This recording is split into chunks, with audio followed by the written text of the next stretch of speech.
Assalamu alaikum students. In the previous lecture, we have discussed the first method of speed control of DC shunt motor by changing the field resistance. In this lecture, we will have a look at another two methods of speed control of DC shunt motors. That is by changing the armature voltage and by changing the armature resistance. First of all, we will discuss the second method of speed control of shunt DC motors by changing the armature voltage. As the equation of speed torque characteristics of DC shunt motor is shown here. As we have already discussed, omega is equal to minus Ra into torque induced over K phi square plus Vt over K phi. So we have discussed the variation in flux or by changing the field resistance in the last lecture. Now we will discuss the variation in speed with respect to the terminal voltage Vt. As you can see in this equation, the relationship between the terminal voltage and speed omega is direct. When the terminal voltage will increase, then the speed will increase, and when the terminal voltage will decrease, then the speed will decrease as well. As we can't change the terminal voltage in case of shunt DC motors. As you can see in this circuit, this is the equivalent circuit of DC shunt motors. Here we can't change the terminal voltage because in case of DC shunt motor, field winding and armature winding both are connected in parallel. As you can see in this circuit, when the terminal voltage will change, then the voltage across the field winding will change as well. Due to this, IF will change. So our main objective here is that to change the armature voltage only. Here we just want to change the voltage across the armature, and we don't want to change the voltage across the field winding. Therefore, the change in the terminal voltage means the change in the armature voltage. Now, the circuit of DC shunt motor will look like this. As you can see in this circuit, here is the separate variable voltage controller across the armature winding. It means in this method the motor must be separately excited to use this method, because we want to change the voltage across the armature winding only. We don't want to change the voltage across the field winding. That's why in this method the motor must be separately excited DC motor. In case of separately excited DC motor, we can change the voltage across the armature and voltage across the field winding separately. That's why this method we will use across the separately excited DC motor. Therefore, there will be two voltage sources. One will connect across the field winding and other will connect across the armature winding. Here we want to change the armature voltage only. When we increase the armature voltage, then the speed of the DC shunt motor will increase. When we decrease the armature voltage, then the speed of the DC shunt motor will decrease. It means here the terminal voltage means the armature voltage. As you can see in this equation, Vt means terminal voltage. In this particular method, terminal voltage here means the armature voltage. When we will increase the armature voltage, then the speed of the DC shunt motor will increase. When we will decrease the armature voltage, then the speed of the DC shunt motor will decrease, because the relationship between speed and the armature voltage is directly proportional. Therefore, so what happens when we will increase the armature voltage? Now the question is, what happens to the circuit parameter or speed when we will increase the voltage across the armature winding or voltage across the armature circuit? Let increases the armature voltage VA, that is the voltage across the armature winding. Let increases the armature voltage VA. As we know, by applying the KVL across the armature circuit, we get VA is equal to EA plus IA into RA.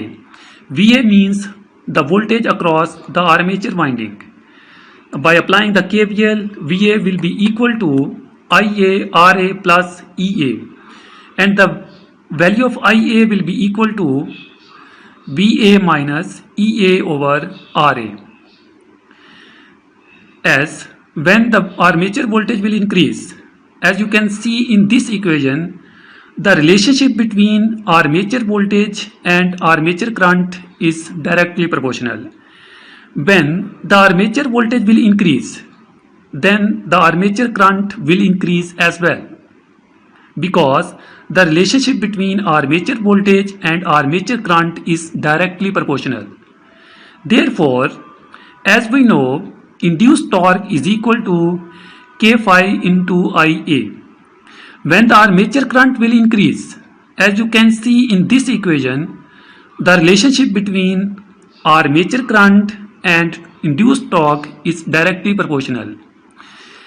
When the armature current will increase, then the induced torque will increase as well. When the induced torque will increase, when the induced torque will be greater than the load torque, then the speed of the motor will increase, as you can see in this equation. When the induced torque will be greater than the load torque, induced torque can be greater than the load torque by increasing the armature current. When the induced torque will be greater than the load torque, then the speed of the motors, DC motors, will increase. As when the speed of the motor will increase, as we know, EA is equal to K phi into omega. The relationship between speed and internal generated voltage or back EMF is directly proportional. When the speed will increase, then the internal generated voltage will increase as well. Therefore, as IA is equal to VA minus EA over RA, when the voltage will increase, then the armature current will decrease due to this minus sign, because the relationship between internal generated voltage and armature current is inversely proportional. Therefore, the armature current will decrease. Again, as we know, induced torque is equal to K phi into Ia. When the armature current will decrease, then the induced torque will decrease as well. Initially, induced torque is increases, as you can see in this equation. Initially, induced torque increases, motor will speed up. Now, induced torque is decreasing. It will decrease up to that point where the induced torque will be equal to load torque at higher speed. And again, after some time, the speed of the motor will be constant. There is some transient phase. After this point, then the speed, when the torque induced will be equal to load torque, then the speed of the motor will be constant at higher speed.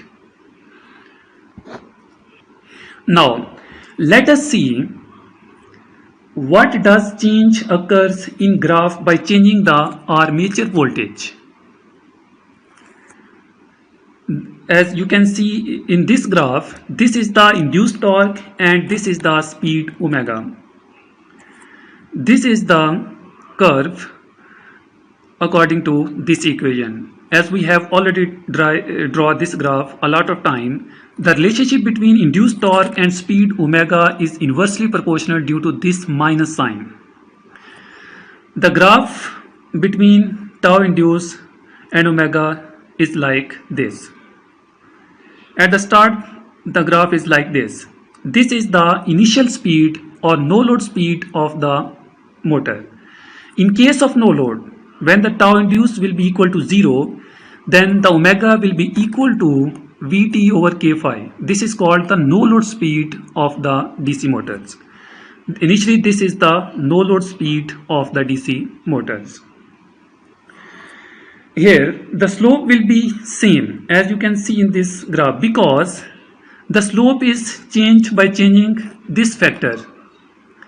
Now, this factor is constant because we are only changing here the armature voltage. That is, we are only changing here the VA. And this factor will remain constant because in this factor there is no armature voltage. It means there will be no change occurs in this factor, that is minus RA over k phi square will remain constant.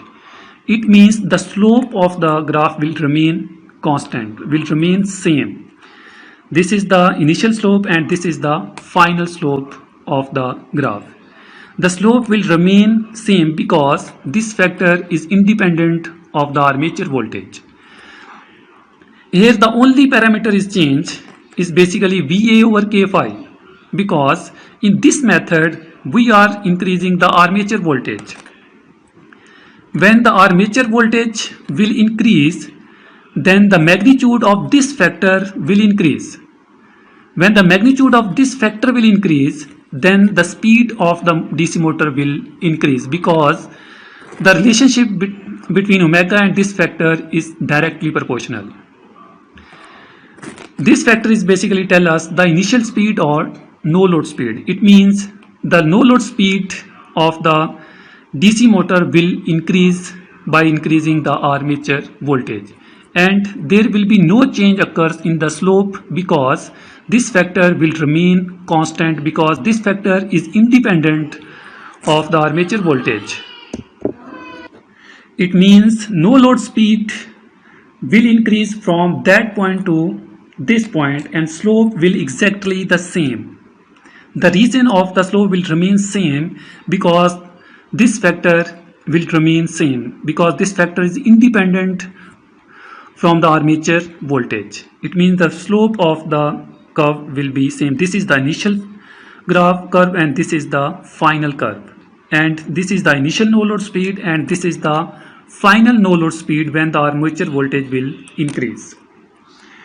If we decrease the armature voltage, now the question is, if we decrease the armature voltage, then no load speed will decrease because the relationship between speed and armature voltage is directly proportional. When the armature voltage will decrease, then the speed will decrease as well. It will be look like this. The slope will remain same. The speed will be decreased like this. When the armature voltage will decrease, then the speed of the DC shunt motor will decrease and the slope will be look like this. By using this method, we can't increase the speed above the rated speed or base speed because the terminal or input voltage is limited. So this method is only used for the speed below the rated speed. We can't increase the speed above the rated speed because we can't increase the voltage up to certain limit.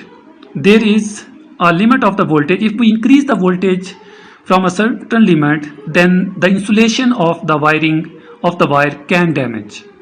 That's why this method is used only up to rated speed.